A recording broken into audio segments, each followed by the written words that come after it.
today we are going to start a new topic, chapter number 8, that is electrostatics.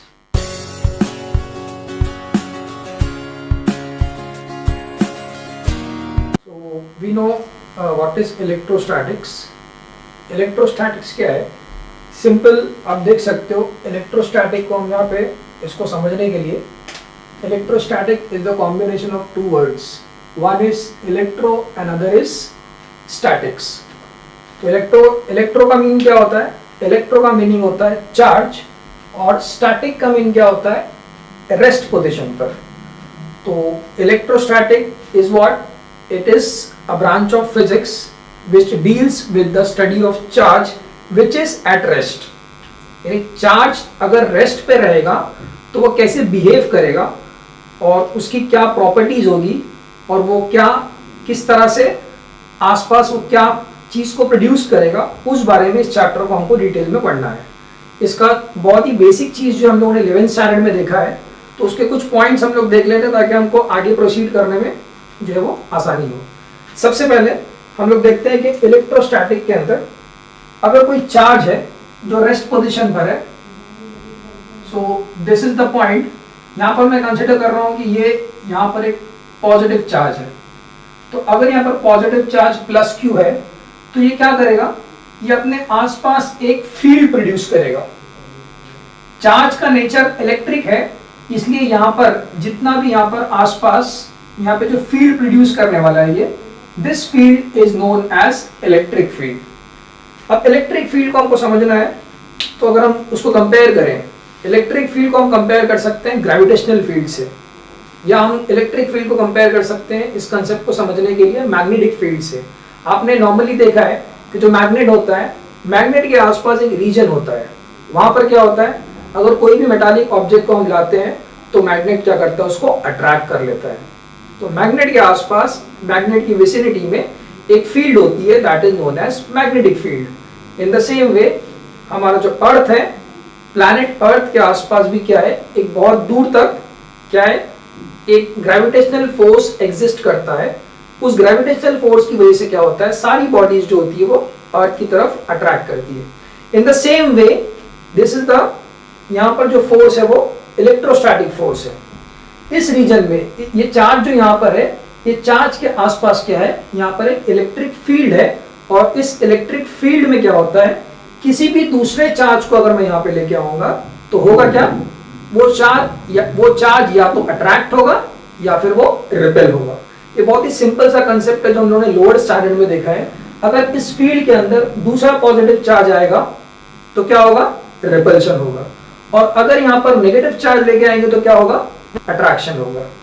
We know that 11th standard में देखा था हम लोगों ने कि अगर लाइक चार्ज रहेगा तो क्या होगा? लाइक चार्ज जो होते हैं वो क्या होते हैं? हमेशा रिपेल करते हैं, और अनलाइक चार्ज क्या करते हैं? हमेशा जो है वो अट्रैक्ट करते हैं. ठीक है. नाउ ये इलेक्ट्रिक फील्ड है. अब इलेक्ट्रिक फील्ड जो है वो, इलेक्ट्रिक फील्ड का जो स्ट्रेंथ होता है, इलेक्ट्रिक फील्ड का जो स्ट्रेंथ होता है, उसके लिए क्वांटिटी हम लोगों ने देखा था, that is known as electric intensity. तो if I want to find somewhere here, कहीं पर भी अगर मुझे यहां पर क्या करना है,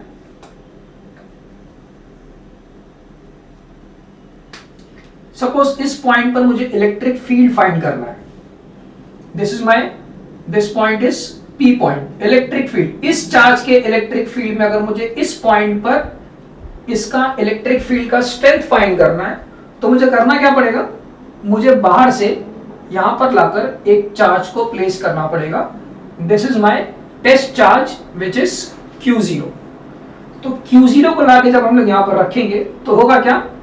ये चार्ज जो प्लस Q चार्ज है, जिसका इलेक्ट्रिक फील्ड है, वो चार्ज क्या करेगा?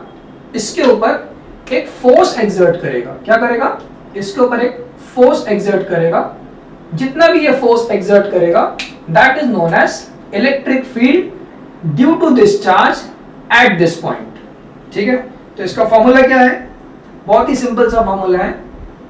इलेक्ट्रिक इंटेंसिटी यानी कि इलेक्ट्रिक फील्ड का power. Electric intensity is nothing but force experienced by the charge at particular point. ठीक है. तो ये क्या हमारा टेस्ट चार्ज है. टेस्ट चार्ज जितना फोर्स एक्सपीरियंस करता है that is known as electric field.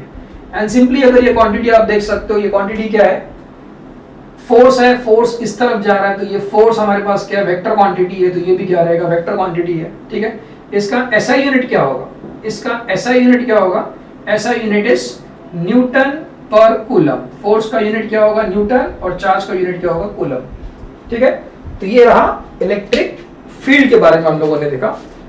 Now we will see electric field का जो कंसेप्ट है उसको और डिटेल में समझने के लिए, जैसे आपने देखा होगा, जैसे मैंने आपको मैग्नेट बताया, मैग्नेट के आसपास क्या होता है, मैग्नेटिक फील्ड होता है।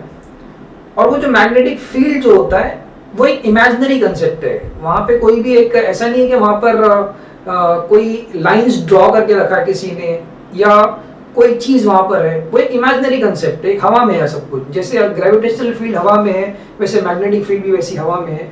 इन the same way electric field भी क्या है हमारी, वो हवा में है, वहां पे कोई उसको रिप्रेजेंट करने के लिए कोई फिजिकल चीज नहीं है। तो यहाँ पर इलेक्ट्रिक फील्ड को रिप्रेजेंट करने के लिए कंसेप्ट है which is known as electric lines of force. ठीक है, तो what is electric lines of force?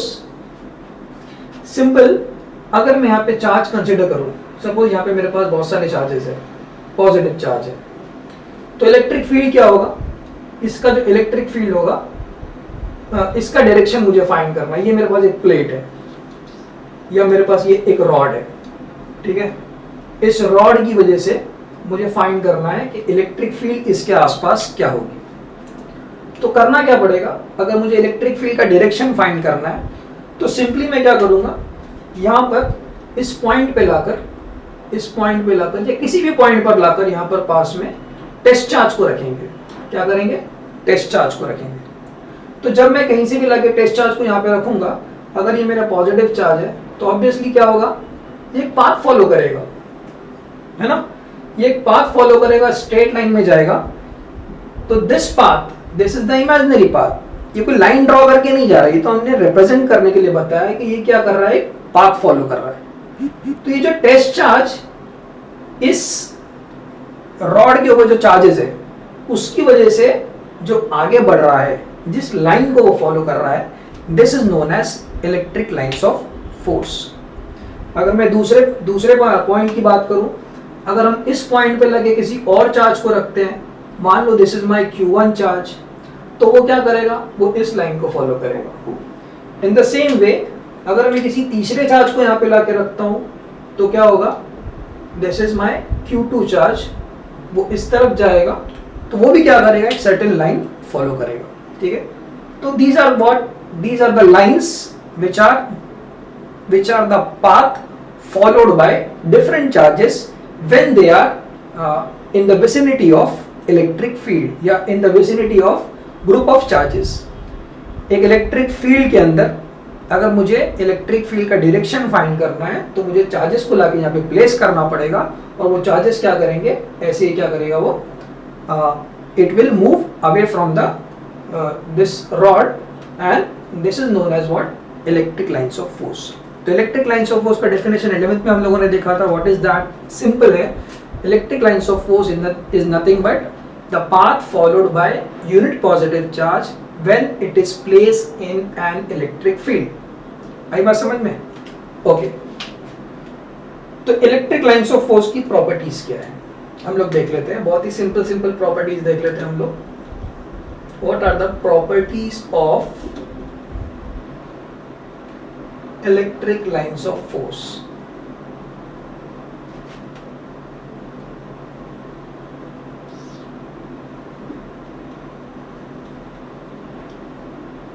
Electric lines of force का प्रॉपर्टी क्या है? वेरी सिंपल, जो चीजों की जरूरत है हमको वही प्रॉपर्टी डिस्कस करेंगे, सारी प्रॉपर्टी डिस्कस करने की फिलहाल जरूरत नहीं है। सबसे पहला प्रॉपर्टी मेरे पास ये है कि जहां पर electric lines of force crowded रहेगा, वहां पर मेरा इलेक्ट्रिक इंटेंसिटी जो रहेगा वो मैक्सिमम रहेगा या ज्यादा रहेगा। जितना इलेक्ट्रिक फील्ड के बीच में गैप कम रहेगा उतना इलेक्ट्रिक फील्ड ज्यादा रहेगा। ऑन द अदर वे, अगर मेरे पास इलेक्ट्रिक लाइंस ऑफ फोर्स के बीच में डिस्टेंस अगर ज्यादा है, ठीक है, तो क्या होगा, इलेक्ट्रिक फील्ड जो होगा दैट विल बी लेस। तो दोनों को कंपेयर करके देख सकते हो, ये वाले केस में इलेक्ट्रिक फील्ड ज्यादा रहेगा, ये वाले केस में इलेक्ट्रिक फील्ड कम रहेगा। दूसरी चीज, सेकेंड पॉइंट, दैट इज अगर मेरे पास पॉजिटिव चार्ज है, अगर मेरे पास कोई पॉजिटिव चार्ज है, तो पॉजिटिव चार्ज से क्या होता है, इलेक्ट्रिक फील्ड हमेशा जो होता है वो it will move away from the positive charge. और जो नेगेटिव चार्ज होता है वहां पे क्या होता है, वहां पे इलेक्ट्रिक लाइंस ऑफ फोर्स हमेशा क्या होता है, it will come towards the electric charge. तो मेरे पास जो पॉजिटिव चार्ज है वहां से electric lines of force originate हो रहा है, वहां से निकल के बाहर की तरफ जा रहा है।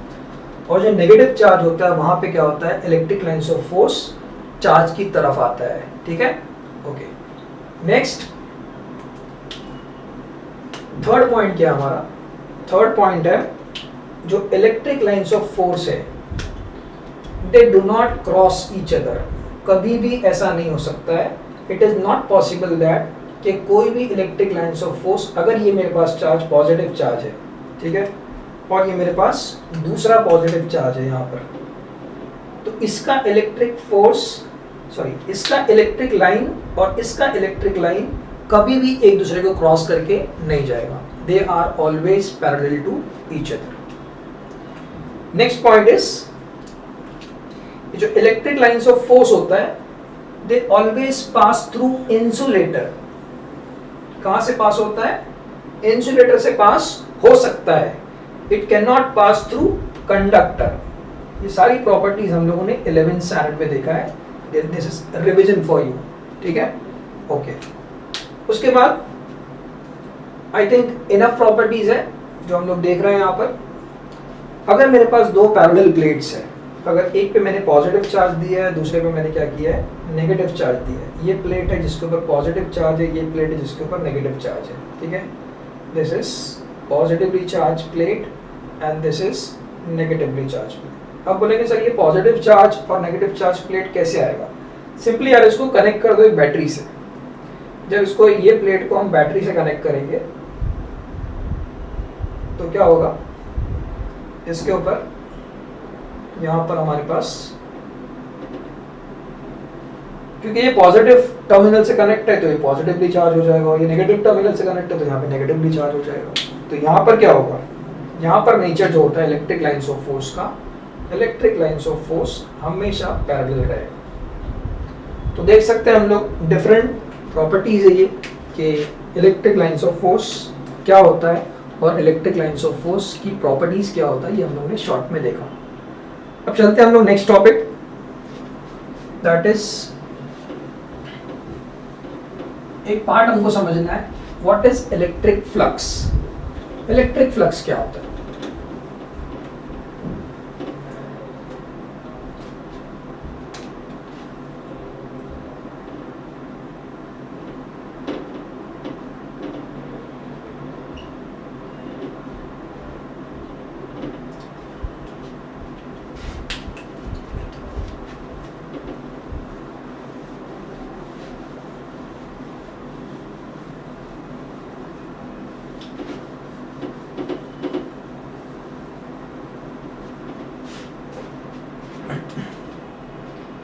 सपोज यहाँ पे मेरे पास एक पॉजिटिव प्लेट है, एक प्लेट है जिसको मैंने क्या किया, पॉजिटिव चार्ज दिया। अब पॉजिटिव चार्ज दिया तो यहाँ से होगा क्या, इलेक्ट्रिक लाइंस ऑफ फोर्स यहाँ से ओरिजिनेट होने वाला है and all are parallel to each other. ठीक है, अब इसके बीच में मैंने क्या किया, इलेक्ट्रिक लाइंस ऑफ फोर्स अपना जा रहा है, मुझे दिखाई नहीं दे रहा है, ये इमेजिनरी कंसेप्ट है, आपको पता है। तो होगा क्या, अगर मैंने यहाँ पर कोई शीट, यहाँ पर पेपर रख दिया मैंने, यहाँ पे या फिर कोई और एक कोई मटेरियल का मैंने शीट रख दिया। ठीक है, तो suppose if I take a paper and keep just in between the path of this electric lines of force, तो होगा क्या, उस पेपर से जितनी भी लाइंस पास होगी, उस पेपर से जितनी भी लाइंस पास होगी, that is known as electric flux. मान लो मैंने ये वाला एक शीट रखा है, ऐसे शीट रखा है ये वाला, दिस इज माय शीट। ठीक है, तो होगा क्या, ये जो लाइन अभी एडवांस करेगी, ये लाइन एडवांस करके जाएगी यहाँ से ऐसे ऐसे जाने वाली है और ये यहाँ से ऐसे निकलेगी। वैसे ये लाइन यहाँ से निकलेगी ऐसे और यहाँ से चली जाएगी। इन द सेम वे ऐसे जाके ये लाइन ऐसे चली जाएगी और ये लाइन तो ऐसे आगे जा रही है। It means only 3 lines are passing through this area. तो ये एरिया से जितनी electric lines of force pass हो रही है that is known as electric flux of this electric field for this particular area. जितना एरिया चेंज होगा उतना हमारे पास क्या आएगा, इलेक्ट्रिक फ्लक्स आएगा। तो इलेक्ट्रिक फ्लक्स का मेरे पास डेफिनेशन क्या है? By definition I can write electric lines of force passing through certain area. तो flux equal to what? Electric field intensity multiply by area. If A is the area, इसका area मेरे पास ए है और ये मेरे पास क्या है, दूसरा जो है इलेक्ट्रिक फील्ड है which is a vector quantity. ठीक है, तो ये मेरे पास फॉर्मूला रहेगा। Flux is what? Flux is E into A.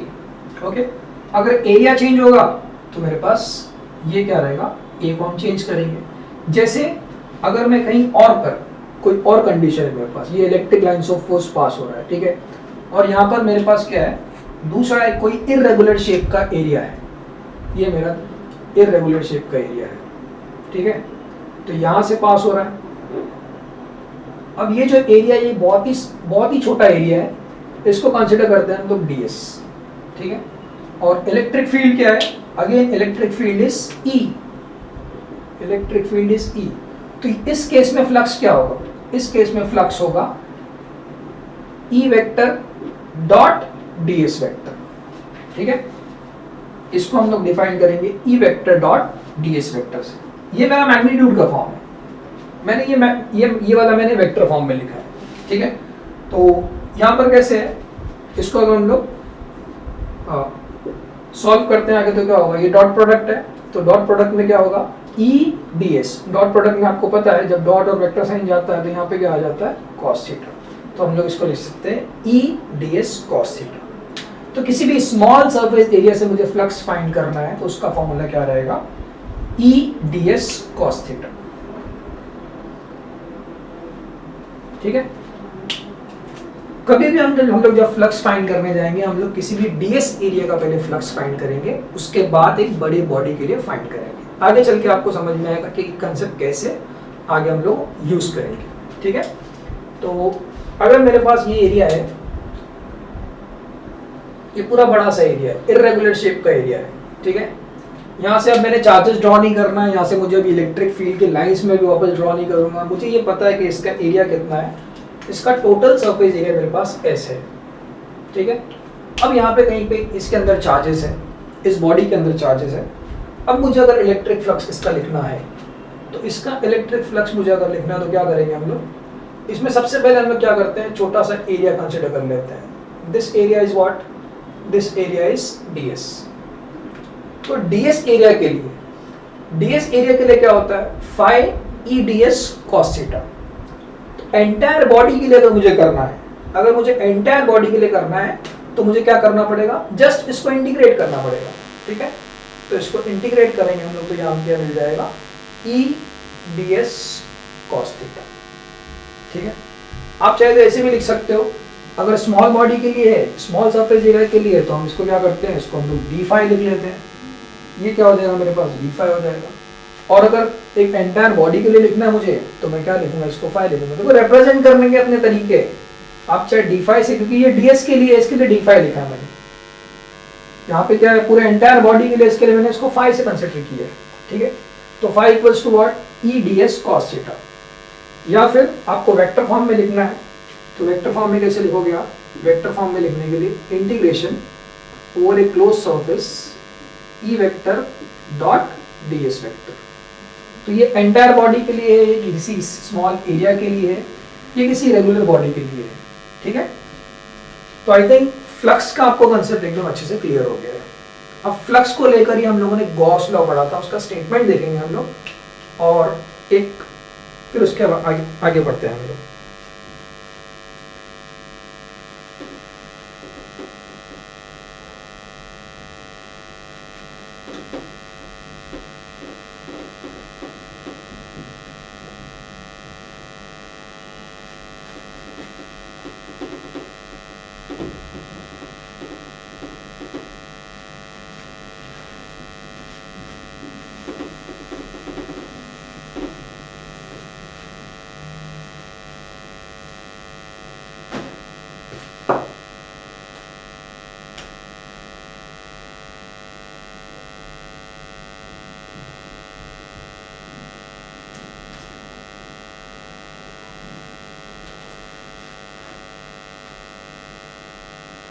Gauss law का बेटा स्टेटमेंट क्या है, देखो बहुत सिंपल है, हम लोग ने 11th स्टैंडर्ड में देखा है।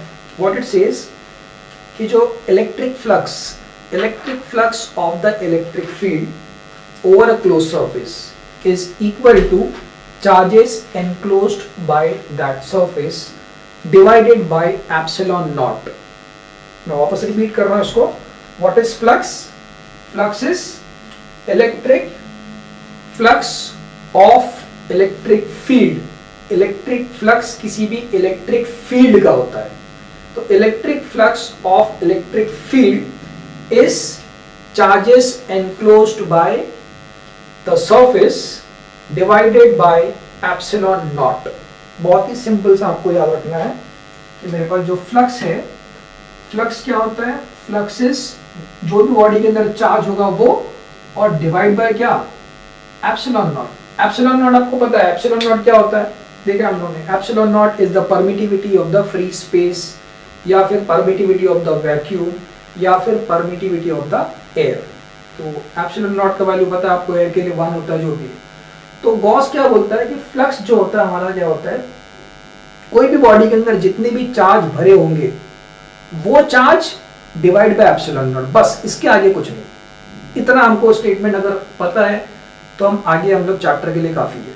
ठीक है, फ्लक्स के हम लोग ने अभी क्या देखे, फ्लक्स का डेफिनेशन अलग है, और according to Gauss law flux जो होता है वो ये होता है।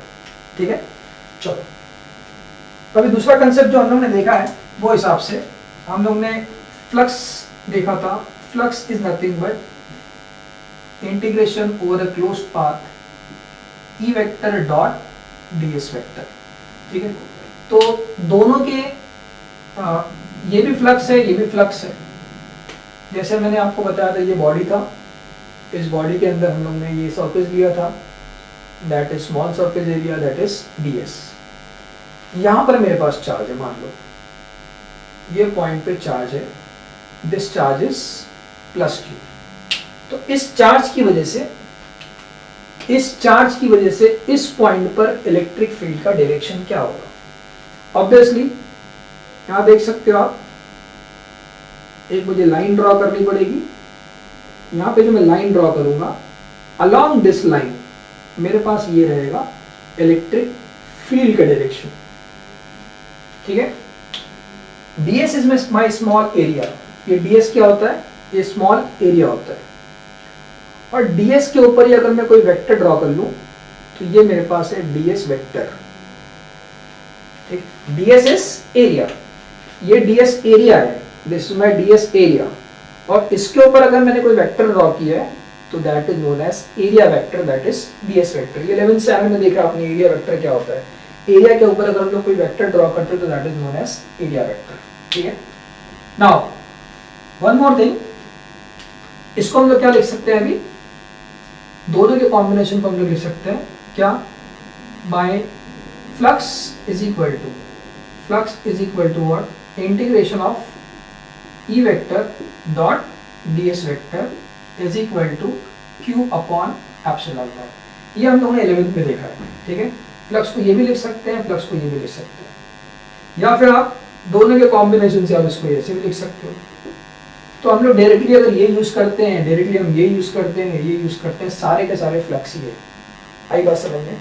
ओके, दूसरी बात, अब हमको पता है कि ई वेक्टर डॉट ds वेक्टर, ई वेक्टर डॉट ds वेक्टर, इसका कंसेप्ट हम लोग समझ लेते हैं, क्योंकि ये कंसेप्ट हमको आगे जाके इसके एप्लीकेशन में काम आने वाला है।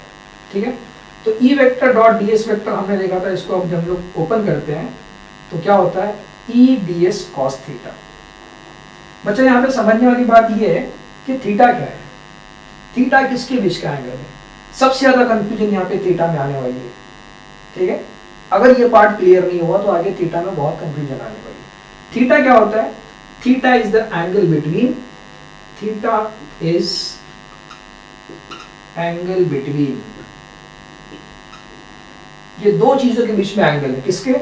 E और ds, that is electric field,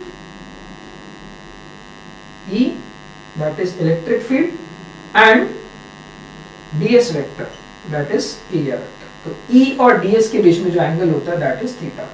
यहाँ देख सकते हो इस केस के अंदर ई और ds दोनों अलोंग द सेम लाइन है, तो यहां पर थीटा कितना होगा, 0 होगा। अगर थीटा 0 नहीं हुआ, इस केस में आप देख सकते हो, इसी को मैंने मैग्नीफाई करके यहां पे बनाया है, ई और ds जो अलोंग द सेम लाइन है, तो यहां पर क्या होगा, इस केस में theta is 0। Okay, now this is the case when you can see कि E is perpendicular to the surface। अगर E सरफेस के परपेंडिकुलर है तो थीटा 0 होता है। थीटा 0 कब रहेगा, when E is perpendicular to surface। ये ds की बात कर रहा हूं। या फिर और we can say E vector and ds vector are along same line। Okay, तो ये मेरा फर्स्ट कंडीशन है, थीटा 0 रहेगा। ठीक है, when theta is not 0, theta 0 कब नहीं रहेगा, मान लो मेरे पास ये सरफेस है, that is ds, but in this case my electric field is not perpendicular to what, electric field is not perpendicular to ds। लेकिन यहाँ पर ds तो क्या होगा, ds तो परपेंडिकुलर रहेगा, एरिया वेक्टर जो होता है वो परपेंडिकुलर होता है। ठीक है, नाउ देयर इज एंगल, यहाँ पे हमारे पास एंगल फॉर्म हो रहा है, दिस एंगल इज थीटा।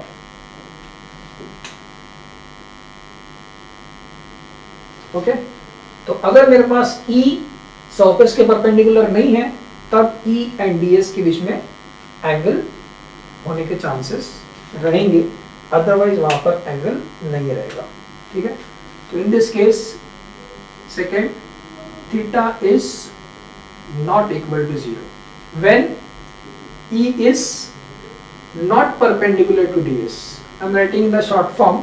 ऐसे नॉट परपेंडिकुलर वाला कोई सिंबल नहीं होता, हमको पता है, नॉट इक्वल टू वाला सिंबल होता है, लेकिन just for understanding E is not perpendicular to ds। ठीक है, ओके, और यू कैन से, यहां पर हम लिख सकते हैं E vector and ds vector are not along the same line, not along the same line.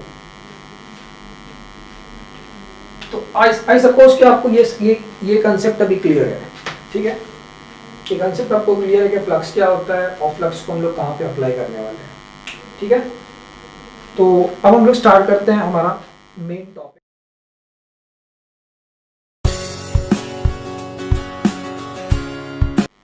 इसके एप्लीकेशन।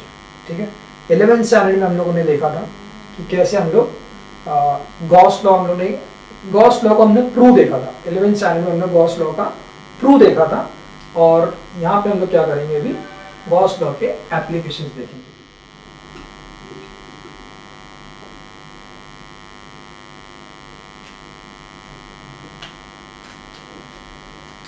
गॉस लॉ के एप्लीकेशन से समझने से पहले बेटा बच्चा एक चीज बहुत ध्यान में बिठा लो कि हमने चैप्टर के लास्ट में 11th स्टैंडर्ड में 3 क्वांटिटी को हम लोगों ने डिस्कस किया था।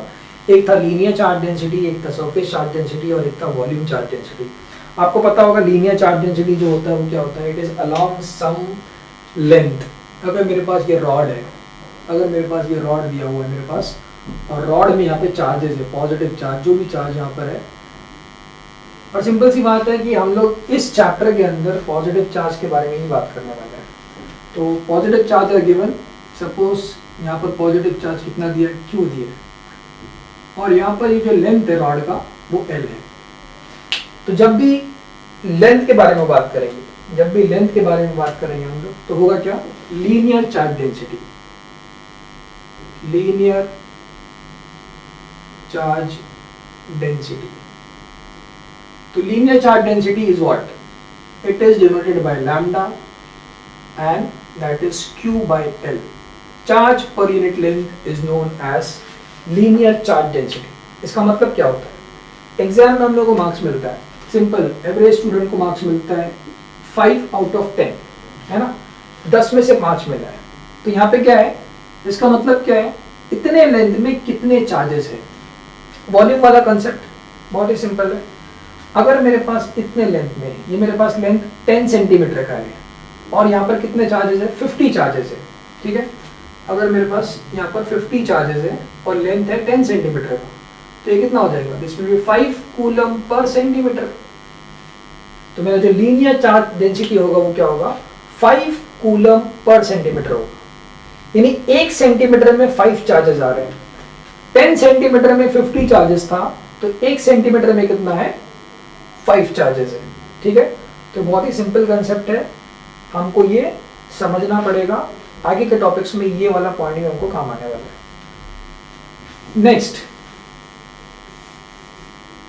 नेक्स्ट होता है सरफेस चार्ज डेंसिटी। सपोज मेरे पास कोई प्लेट है, दिस इज द प्लेट, ठीक है, और प्लेट्स में क्या, मुझे चार्जेस आर इवनली डिस्ट्रीब्यूटेड, यानी चार्जेस का डिस्ट्रीब्यूशन यूनिफॉर्म है, ठीक है। तो यहाँ पे क्या होगा, इस केस में हम लोग लिखेंगे सरफेस चार्ज डेंसिटी। सेकेंड है surface charge density. Surface charge density क्या होगा, इस पे जो हमने चार्ज दिया है वो प्लस क्यू है और एरिया जो है वो क्या है, कैपिटल ए है। तो surface charge density is what, sigma, and that is equal to charge upon area. Next हमारा है, सपोज एक हमको स्फीयर दिया है, ठीक है, और स्फीयर के अंदर क्या किया है, बहुत सारे यहाँ पे चार्जेस दिए हैं। If there are charges, again evenly distribution होगा, जितने भी चार्जेस होंगे, जो चार्ज दिया है वो क्यू है और इस स्फीयर का वॉल्यूम वी है, ठीक है। तो यहां पर क्या हो जाएगा कंसेप्ट, यहां पर हो जाएगा volume charge density, volume charge density. Volume charge density is denoted by rho, rho is equal to what, charge upon volume. देखो मैथमेटिकली समझने के लिए बहुत सिंपल चीज है ये, कोई बहुत बड़ी बात नहीं है, लेकिन इसको अप्लाई कैसे करते हैं। ये लैम्डा क्या होता है, जिसमें मैंने आपको बताया कि 1 सेंटीमीटर में कितना चार्ज होगा, है ना। ये क्या बताता है, सिग्मा, सिग्मा बताएगा 1 सेंटीमीटर स्क्वायर के एरिया में कितना चार्ज वहां पर डिपॉजिट है। इन द सेम वे यहाँ पर ये बताएगा 1 सेंटीमीटर क्यूब में कितने चार्जेस वहां पर अवेलेबल है। और ऑब्वियसली मैं सेंटीमीटर की बात कर रहा हूँ, जब मीटर की बात आएगी तो फिर मीटर की बात होगी, ठीक है, तब मीटर स्क्वायर की बात होगी। जैसे यहाँ पे 1 पर मीटर में कितने चार्जेस है, पर मीटर स्क्वायर में के एरिया में कितने चार्जेस है, पर मीटर क्यूब के वॉल्यूम में कितने चार्जेस है, ठीक है। तो ये सारी चीज जो हमको समझने की है। तो ये क्वांटिटी याद रखना, लैम्डा, लैम्डा कब यूज करेंगे, जब कोई भी ऑब्जेक्ट हमारे पास लीनियर होगा, जहाँ पे लेंथ होगा, ठीक है। सरफेस चार्ज डेंसिटी हम लोग कहाँ की बात कर, तब हम सरफेस चार्ज डेंसिटी हम कब यूज करेंगे, जब हमारे पास कोई पर्टिकुलर बॉडी का हमको एरिया होगा। और वॉल्यूम चार्ज डेंसिटी कब होगा, जब हम लोग वॉल्यूम से डील करेंगे।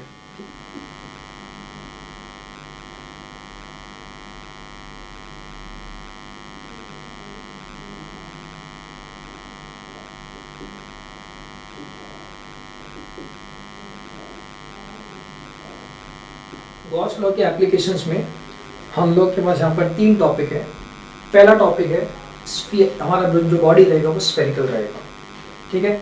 स्फेरिकल बॉडी में चार्जेस दिया रहेगा और उसके आसपास जितना भी फील्ड प्रोड्यूस होगा, उस फील्ड का इंटेंसिटी कितना होगा, ये हमको फाइंड करना है, ठीक है।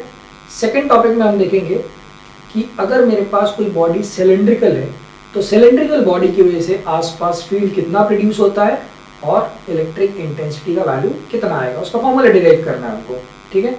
और थर्ड टॉपिक रहेगा एक इनफाइनाइटली प्लेन शीट वाला, ठीक है। तो let's start with the first one, that is करना क्या हमको फाइंड करना है इलेक्ट्रिक फील्ड इंटेंसिटी। किस वजह से फाइंड करना है, यूनिफॉर्मली चार्ज स्फेरिकल शेल या फिर हॉलो स्फीयर। मेरे पास एक हॉलो स्फीयर दिया हुआ है या फिर एक शेल दिया है, यूनिफॉर्म शेल दिया है, okay. Let's draw the diagram. This is what, ये मेरे पास है एक स्फेरिकल ये स्फेरिकल शेल मेरे पास है. Okay, now radius of this shell is what? इसका रेडियस कंसीडर कर लेते हैं capital R. And suppose this system is placed, यहां पर हम देख लेते हैं कोऑर्डिनेट सिस्टम देख लेते हैं हम. यहां पर ये मेरा y एक्सिस है और ये वाला मेरा x एक्सिस है. सो x axis and y axis, और सेंटर पे क्या है? सेंटर पे हमारा ऑब्वियसली ओरिजिन है. This point is O. तो radius of the sphere is capital R. इसको चार्जेस दिए, कितने चार्ज दिए?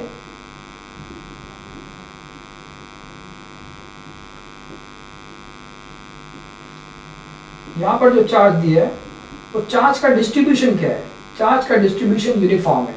यूनिफॉर्मिटी को बताने के लिए मैंने देखो 1/4 पार्ट में यहाँ पे 4 चार्जेस है, यहाँ पे 4 चार्जेस है, यहाँ पे 4 चार्जेस है, यहाँ पे 4 चार्जेस है. तो ये लग रहा है कि डिस्ट्रीब्यूशन क्या है? इवन डिस्ट्रीब्यूशन है. मतलब हर दो चार्ज के बीच का डिस्टेंस सेम है. तो ऐसा चार्ज डिस्ट्रीब्यूशन जहां पर क्या होता है, distance between the charges is same, that is known as uniform distribution. तो ये जो स्फेरिकल शेल है, इसको जो चार्जेस हमने दिए हैं उसका सरफेस चार्ज डेंसिटी है सिग्मा. सबसे पहले क्या है? My sigma. Sigma is what? Surface charge density. ठीक है. Second is capital R. What is capital R? Capital R is radius of spherical shell. It is radius of spherical shell. Now, अब ये shell हमारे पास है और shell के आसपास क्या है? इलेक्ट्रिक फील्ड है. मुझे फाइंड करना है कि इसके आसपास जो इलेक्ट्रिक फील्ड है उसकी वजह से एक्स एक्सिस पर एक पॉइंट है, यहां पर एक पॉइंट है, इस पॉइंट पर इलेक्ट्रिक फील्ड कितना होगा? तो ये पॉइंट जो है, this point is P point. तो ये OP जो डिस्टेंस है मेरे पास, OP डिस्टेंस इज, इसको हम कंसीडर कर लेते हैं small r. So OP is how much? Small r. तो OP को रेडियस मानकर हम क्या करेंगे? OP को रेडियस मानकर यहां पर हमको एक इमेजिनरी कॉन्सेंट्रिक स्फीयर बनाना पड़ेगा. OP को रेडियस मानकर हम यहां पे क्या कर रहे हैं? एक कॉन्सेंट्रिक मैंने स्फीयर बनाया है. तो this is my imaginary sphere जिसका रेडियस क्या है? स्मॉल r है. अब देखो जो मैंने इस इमेजिनरी स्फीयर बनाया है, this is known as Gaussian sphere और it is known as Gaussian surface. जब भी हमको इलेक्ट्रिक इंटेंसिटी फाइंड करनी होगी किसी बॉडी की वजह से, किसी चार्ज बॉडी की वजह से, तो हमको क्या करना पड़ेगा? एक गॉसियन सरफेस को कंसिडर करना पड़ेगा. ये केस में मेरे पास जो गॉसियन सरफेस है वो मेरे पास क्या है? एक कॉन्सेंट्रिक स्फेरिकल शेल है जिसका रेडियस स्मॉल r है. So you have to write what is small r. My small r is radius of Gaussian surface, radius of Gaussian surface और Gaussian shell. ठीक है? Okay. Now we would like to find the electric intensity at this point. अगर इस point पे electric intensity find करना है तो मुझे करना क्या पड़ेगा? पूरे सरफेस का मैं एक साथ फाइंड नहीं कर सकता हूँ बेटा. तो क्या करना पड़ेगा? पहले एक छोटा सा यहाँ पे सरफेस एरिया कंसिडर करना पड़ेगा. तो यहाँ पर हम एक छोटा सा सरफेस एरिया कंसिडर कर रहे हैं. This surface area is what? ये छोटा सा, ये जो कॉन्सेंट्रिक स्फीयर है उसका छोटा सा पार्ट है. अगर पूरे पार्ट का एरिया में S कंसिडर करता हूँ तो जो स्मॉल पार्ट रहेगा उसका सरफेस एरिया रहेगा ds. Okay, so ds is small surface area. तो we can write ds. ds क्या होता है? Small surface area. नेक्स्ट, अब यहां देख सकते हो कि यहां पर दो चीज है. ये चार्ज बॉडी पॉजिटिव है तो यहाँ पर इलेक्ट्रिक फील्ड जो होगा वो इलेक्ट्रिक फील्ड का direction along the x axis जो रहेगा वो इस डायरेक्शन में रहेगा। इस पॉइंट पर जो रहेगा इलेक्ट्रिक इंटेंसिटी का direction along the positive x axis रहेगा। और ये जो ds एरिया मैंने बनाया है इसका जो मेरे पास एरिया वेक्टर रहेगा, इसका जो एरिया वेक्टर रहेगा वो भी अराउंड दिस लाइन रहेगा। तो this is ds vector. Okay, now so we will write what is E। E क्या है? E is electric intensity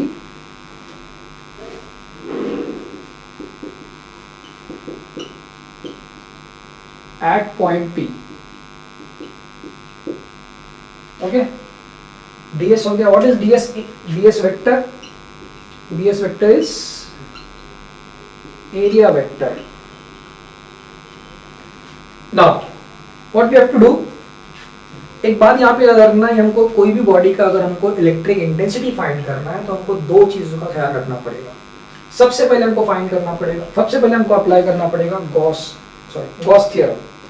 according to Gauss theorem क्या बोलता है? इलेक्ट्रिक फ्लक्स क्या होता है? Electric flux is nothing but charges enclosed by the body divided by epsilon not. तो सबसे पहले लिखेंगे हम लोग according to Gauss law. According to Gauss law flux क्या होता है? My flux is equal to charges enclosed by the body upon epsilon naught. This is my first equation.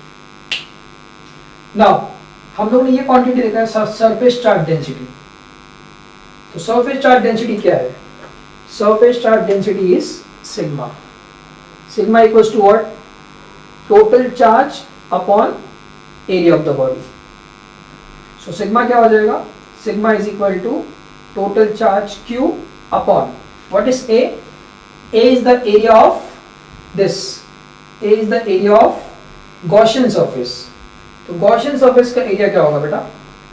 Simple, that is 4 pi।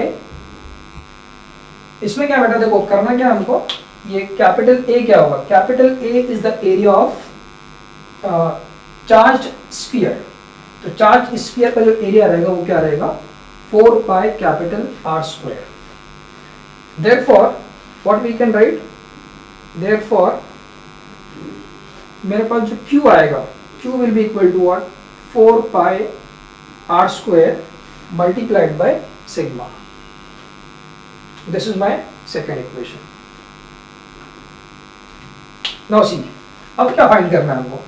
अब हमको हमारे वो वाले कंसेप्ट पे जाना है कि इलेक्ट्रिक फ्लक्स क्या होता है। इलेक्ट्रिक फ्लक्स का हम लोगों ने देखा था, इलेक्ट्रिक फ्लक्स फाइंड करने से पहले हमने देखा था E vector ds vector.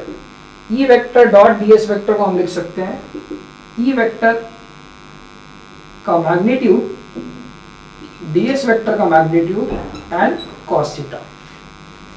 Now in this case you can see ये थीटा जो होता है वो क्या होता है? मैंने आपको पहले ही बताया, थीटा जो होता है वो ई वेक्टर और ds वेक्टर के बीच का एंगल होता है। तो E और ds दोनों सेम डायरेक्शन में है, इसलिए in this case theta is, since theta is 0 क्योंकि दोनों सेम डायरेक्शन में है, therefore I can write cos theta. cos theta क्या हो जाएगा? 1। तो यहाँ पर E vector dot ds vector is equal to what? E ds। This is my third equation. Now हमको फाइंड क्या करना है? हमको फाइंड करना है फ्लक्स। तो फ्लक्स फाइंड करने के लिए हम लोग क्या करेंगे? ये किसके लिए है? This is also flux. E vector dot ds is flux, लेकिन ये कितने एरिया के लिए फ्लक्स है? ये सिर्फ ds एरिया के लिए फ्लक्स है। हमको पूरे बॉडी के लिए फ्लक्स फाइंड करना है। तो आइडिया क्या है? अगर छोटे एरिया के लिए हमको फ्लक्स पता है, पूरे बॉडी के लिए फ्लक्स फाइंड करना है तो इसको इंटीग्रेट करना पड़ेगा। तो electric flux for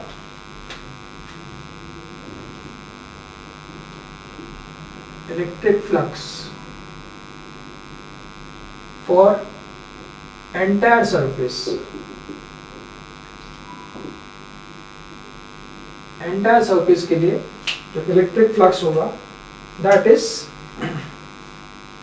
flux equal to what? Integration of E vector dot D S vector. तो इक्वेशन 3 से हम वहां सब्स्टिट्यूट कर सकते हैं। Flux equal to what? Flux equal to integration of E vector dot D S vector हम लोगों ने सॉल्व किया है। ये कितना आया है? E D S. This is E D S. क्या लिख सकते हो? फ्रॉम 3।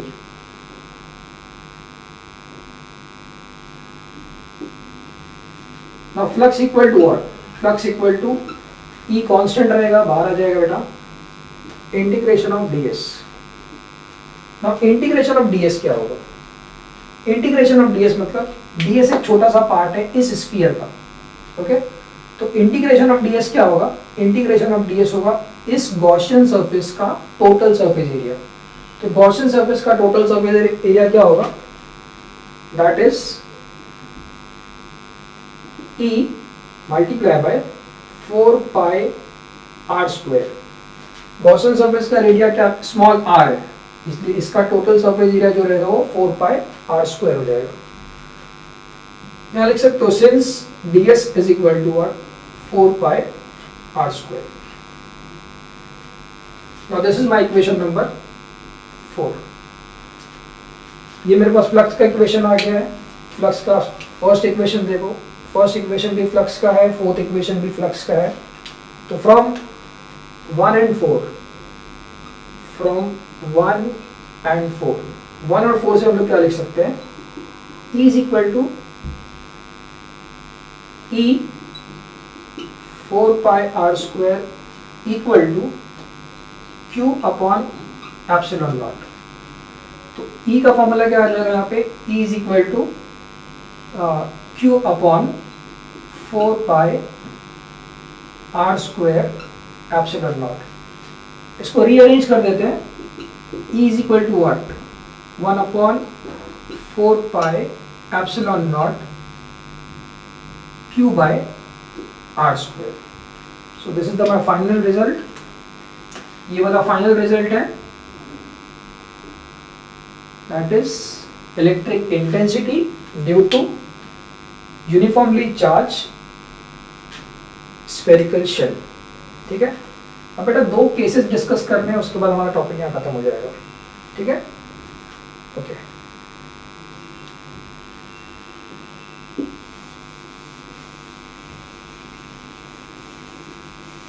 लाइट गई क्या?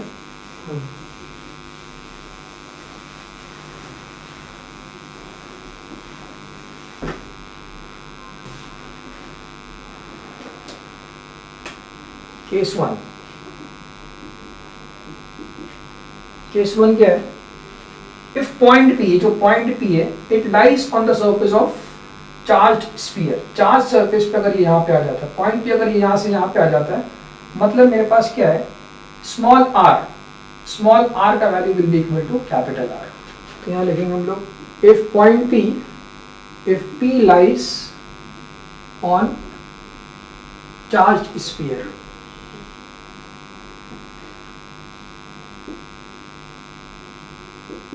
that is small r equal to capital R। तो small r equal to capital R होगा तो क्या होगा? यहाँ सब्स्टिट्यूट करते हैं। E is equal to what? 1 upon 4 pi epsilon naught Q upon capital R square। ठीक है, ये जो हम लोग के पास रिजल्ट मिला था, इसको इक्वेशन 5 दे देते हैं। तो from 5 we can write this। Now see second case।